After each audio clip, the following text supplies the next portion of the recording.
शुरुआत कर रहे हैं इस वक्त की बड़ी खबर के साथ। अखिलेश यादव ने पंडित धीरेन्द्र कृष्ण शास्त्री को लेकर कई सवाल खड़े किए हैं और साफ कहा कि धीरेन्द्र शास्त्री अंडर टेबल मोटा पैसा लेते हैं। इसी के साथ उन्होंने ये भी कहा कि कथा के लिए लाखों रुपए लेते हैं पंडित धीरेन्द्र शास्त्री और गरीब आदमी बाबा बागेश्वर को बुला नहीं सकता, ये बात कही गई है।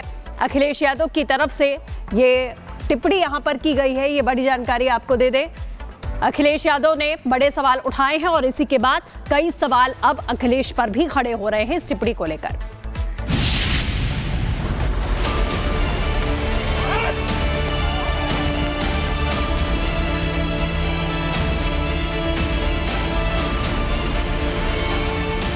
इटावा चोटी कांड अब पूरी तरह से राजनीतिक कथा का हिस्सा बन गया है।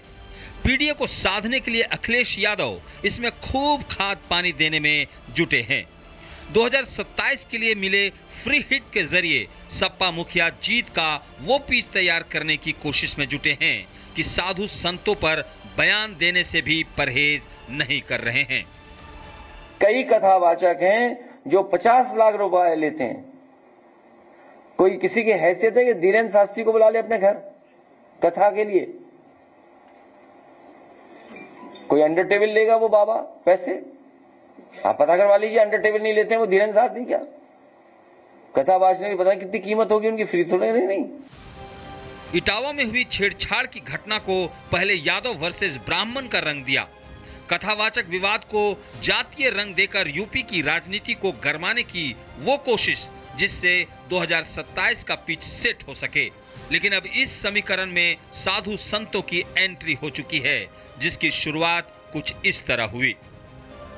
जो भी घटना इटावा की हुई है निश्चित रूप से निंदनीय है, घोर निंदनीय है। अगर उसने कुछ अपराध किया ही है तो हमको तत्क्षण कानून व्यवस्था न्यायपालिका की शरण लेनी चाहिए, ना कि खुद न्यायपालिका बनना चाहिए, ताकि विद्रोह उत्पन्न ना हो, जातिवाद ना बढ़े और जो राजनेता वर्तमान में राजनीति के नाम पर रोटियां सेक रहे हैं उनको मुंह तोड़ जवाब मिल सके।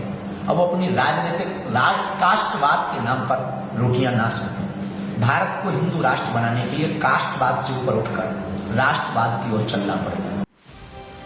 धीरेन्द्र शास्त्री के बयान पर अखिलेश यादव ने पलटवार किया तो धीरेन्द्र शास्त्री के बचाव में बड़े बड़े कथावाचक से लेकर शंकराचार्य और नेता तक मैदान में उतर आए। एसपी का मतलब समाजवादी पार्टी नहीं सनातन विरोधी पार्टी कर देना चाहिए, क्योंकि जिस प्रकार की टिप्पणी साधु संतों को लेकर समाजवादी पार्टी के अध्यक्ष अखिलेश यादव ने की है, पहले उन्होंने मठाधीश को माफिया बोला था, अब उन्होंने सनातन का एक बार फिर से स्लैंडर करते हुए, सनातन पर हमला करते हुए बोला है साधु संत अंडर द टेबल पैसे लेते हैं, घूस लेते हैं, ब्राइब लेते हैं। क्या किसी और धर्म के धर्मगुरुओं के बारे में ऐसे चीज बोली जा सकती है? सनातन के विरोध में बार बार जो बयान आता है वो एक सोची समझी स्ट्रेटेजी है। ये सहयोग नहीं, ये सोचा समझा वोट बैंक का उद्योग बन चुका है। एक गांव में घटना घटी और उसमें बड़े बड़े देश के बड़े नामचीन नेता आकर बयान दे रहे हैं और वो जातियों के विरोध में बयान दे रहे हैं और वो वही काम कर रहे हैं जो अंग्रेजों ने किया था। धर्म का पालन कीजिए और उन बेधर्मियों से लड़ने के लिए तैयार हो जाइए जो हमारे देश में जाति का जहर घोलकर कई बड़े बड़े नेता हैं जाति के नाम पे कूद पड़े। बस चुनाव की सभाओं में बोल रहे हैं, चुनाव की एक कथा, अरे तुम्हारा इस नाम पे वोट लोगे? जाति को छुपा करके जाना धोखा देना है। तो जब धोखा देना है तो धोखा देने वाले को सम्मान करने का कैसे बनता है? आप उनको सांत्वना दे सकते हैं कि भाई आपके साथ मारपीट हुई, ठीक नहीं है, लेकिन उनका शाल उड़ा करके सम्मान करना ये हम समझते हैं कि उचित नहीं है। ये ज्यादा है क्योंकि उन्होंने भी दोष किया है, गलती उनकी भी है, उनको अपनी जाति नहीं छुपाना चाहिए था। अखिलेश यादव को लगता है कि इटावा चोटी कांड को सियासी मुद्दा बनाकर एक बार फिर पॉलिटिकल संजीवनी हासिल की जा सकती है, लेकिन उनके इस जाति कार्ड को सीएम योगी आदित्यनाथ भांप चुके हैं और उन्होंने एक बार फिर अपना पुराना ब्रह्मास्त्र निकाला है जो पिछले कुछ चुनाव में जीत का इक्का साबित हुआ है। ये वोट बैंक के लिए लोग कब तक और कितना बांटेंगे देश को?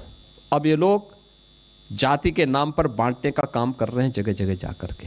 मैं तो बार बार इस बात को कहता हूं कि बटोगे तो कटोगे, एक रहोगे तो नेक रहोगे। कथावाचक की जाति से शुरू हुए विवाद को रोज कोई ना कोई हवा दे ही देता है। इसलिए आपको समझना जरूरी है कि हिंदुस्तान में रहने वाला हर शख्स एक समान है और देश में रहकर देश की बात करना चाहिए, ना कि बांटने वाली और ना जाति वाली। इसलिए जरूरी है कि नेताओं की सियासत में न पढ़कर एक राष्ट्र की बात करें। Bureau report, Republic Bharat. बात कर रहे हैं इस वक्त की बड़ी खबर के साथ। अखिलेश यादव ने पंडित धीरेन्द्र कृष्ण शास्त्री को लेकर कई सवाल खड़े किए हैं और साफ कहा कि धीरेन्द्र शास्त्री अंडर टेबल मोटा पैसा लेते हैं। इसी के साथ उन्होंने ये भी कहा कि कथा के लिए लाखों रुपए लेते हैं पंडित धीरेन्द्र शास्त्री और गरीब आदमी बाबा बागेश्वर को बुला नहीं सकता। ये बात कही गई है अखिलेश यादव की तरफ से, ये टिप्पणी यहां पर की गई है। ये बड़ी जानकारी आपको दे दें, अखिलेश यादव ने बड़े सवाल उठाए हैं और इसी के बाद कई सवाल अब अखिलेश पर भी खड़े हो रहे हैं इस टिप्पणी को लेकर।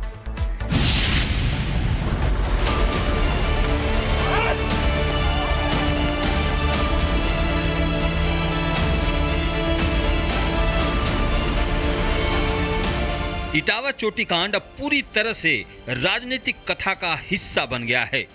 पीडीए को साधने के लिए अखिलेश यादव इसमें खूब खाद पानी देने में जुटे हैं। 2027 के लिए मिले फ्री हिट के जरिए सपा मुखिया जीत का वो पीस तैयार करने की कोशिश में जुटे हैं कि साधु संतों पर बयान देने से भी परहेज नहीं कर रहे हैं। कई कथावाचक हैं जो 50 लाख रुपए लेते हैं। कोई किसी की हैसियत है कि धीरेन्द्र शास्त्री को बुला ले अपने घर कथा के लिए? कोई अंडर टेबल लेगा वो बाबा पैसे? आप पता करवा लीजिए, अंडर टेबल नहीं लेते हैं वो धीरेन्द्र शास्त्री। क्या कथा बाजने की पता कितनी कीमत होगी उनकी, फ्री थोड़े नहीं। इटावा में हुई छेड़छाड़ की घटना को पहले यादव वर्सेस ब्राह्मण का रंग दिया। कथावाचक विवाद को जातीय रंग देकर यूपी की राजनीति को गरमाने की वो कोशिश जिससे 2027 का पिच सेट हो सके। लेकिन अब इस समीकरण में साधु संतों की एंट्री हो चुकी है, जिसकी शुरुआत कुछ इस तरह हुई। जो भी घटना इटावा की हुई है निश्चित रूप से निंदनीय है, घोर निंदनीय है। अगर उसने कुछ अपराध किया ही है तो हमको तत्क्षण कानून व्यवस्था न्यायपालिका की शरण लेनी चाहिए, ना कि खुद न्यायपालिका बनना चाहिए, ताकि विद्रोह उत्पन्न ना हो, जातिवाद ना बढ़े और जो राजनेता वर्तमान में राजनीति के नाम पर रोटियां सेक रहे हैं उनको मुंह तोड़ जवाब मिल सके।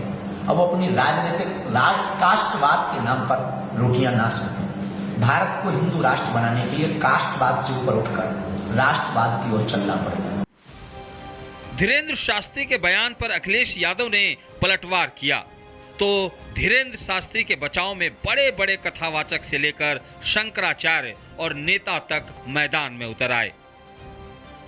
एसपी का मतलब समाजवादी पार्टी नहीं सनातन विरोधी पार्टी कर देना चाहिए, क्योंकि जिस प्रकार की टिप्पणी साधु संतों को लेकर समाजवादी पार्टी के अध्यक्ष अखिलेश यादव ने की है, पहले उन्होंने मठाधीश को माफिया बोला था, अब उन्होंने सनातन का एक बार फिर से स्लैंडर करते हुए, सनातन पर हमला करते हुए बोला है साधु संत अंडर द टेबल पैसे लेते हैं, घूस लेते हैं, ब्राइब लेते हैं। क्या किसी और धर्म के धर्मगुरुओं के बारे में ऐसे चीज बोली जा सकती है? सनातन के विरोध में बार बार जो बयान आता है वो एक सोची समझी स्ट्रेटेजी है।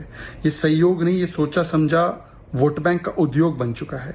एक गांव में घटना घटी और उसमें बड़े बड़े देश के बड़े नामचीन नेता आकर बयान दे रहे हैं और वो जातियों के विरोध में बयान दे रहे हैं और वो वही काम कर रहे हैं जो अंग्रेजों ने किया था। धर्म का पालन कीजिए और उन विधर्मियों से लड़ने के लिए तैयार हो जाइए जो हमारे देश में जाति का जहर घोलकर, कई बड़े बड़े नेता हैं जाति के नाम पे कूद पड़े, बस चुनाव की सभाओं में बोल रहे हैं, चुनाव की एक कथा, अरे तुम्हारा इस नाम पे वोट लोगे? जाति को छुपा करके जाना धोखा देना है, तो जब धोखा देना है तो धोखा देने वाले को सम्मान करने का कैसे बनता है? आप उनको सांत्वना दे सकते हैं कि भाई आपके साथ मारपीट हुई, ठीक नहीं है, लेकिन उनका शाल उड़ा करके सम्मान करना ये हम समझते हैं कि उचित नहीं है।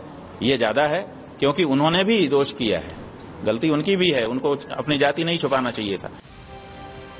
अखिलेश यादव को लगता है कि इटावा चोटी कांड को सियासी मुद्दा बनाकर एक बार फिर पॉलिटिकल संजीवनी हासिल की जा सकती है, लेकिन उनके इस जाति कार्ड को सीएम योगी आदित्यनाथ भांप चुके हैं और उन्होंने एक बार फिर अपना पुराना ब्रह्मास्त्र निकाला है जो पिछले कुछ चुनाव में जीत का इक्का साबित हुआ है।